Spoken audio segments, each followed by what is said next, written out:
Vprašanje je samo, ali bojo oni uspeli mobilizirati ali ne. A je trenutni sentiment v njihovi volilni bazi do te mere lumpen proletariatovsko jezen, prosto po Antiši, da bodo zaradi tiste umetniške inštalacije šli na volišča v nedeljo in obkrožili, ne morajo obkrožiti verjetno, ne, proti morajo biti, jaz mislim, da je to absolutno verjeten scenarij, ne bo pa enostaven, daleč od tega.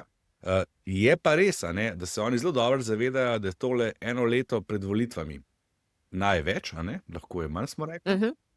Kar pomeni, da gre tudi na nek način za preštevanje glasov in kazanje mišic oziroma sile take, kot je, a smo ali nismo, a smo se sposobni spraviti čez en let v še večjem številu in premagati levo sredino.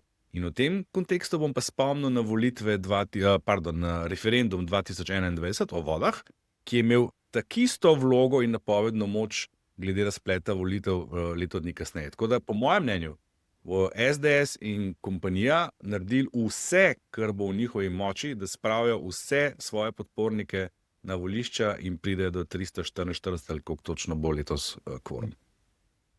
Vsi mislite, da je to dejansko dosegljivo, ker jaz mislim, da niti blizu.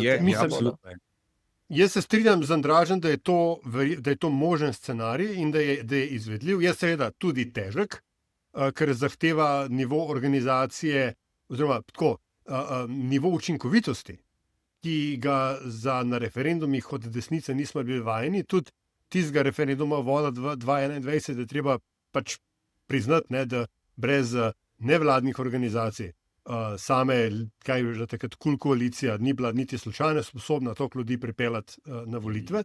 Je pa seveda vprašanje, ali se bodo kakšne od nevladne organizacije, ki so bolj simpatiko desnim strankam, od katoliške cerkve navzdol, to pogledno angažirale.